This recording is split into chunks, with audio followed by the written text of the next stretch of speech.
বিশ্বনবী দেখলেন আমার তো প্রতি সপ্তাহে সপ্তাহে যুদ্ধে আহত সাহাবীদের সেবা দিবে কে? বিশ্বনবী কি খেয়াল করলেন দেখেন, সাদ ছিল মদিনার বড় ডাক্তার।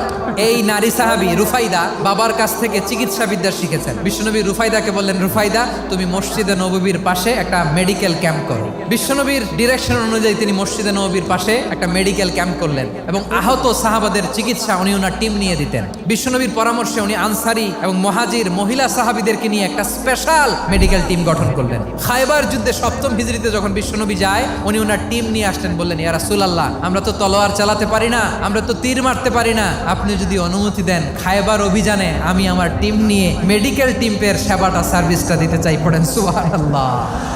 বিশ্বনবী অনুমতি দিলেন, যোদ্ধা সাহাবীদের সাথে মেডিকেল টিম নিয়ে অগ্রসর হলেন। খায়বারের প্রতিটা আহত সাহাবী যারা ইনজুরি শিকার হয়েছেন সবাই রুফাইদা আল আসলামিয়ার এই মেডিকেল ক্যাম্প থেকে চিকিৎসা সহায়তা পেয়েছেন। সুবহানাল্লাহ পড়েন।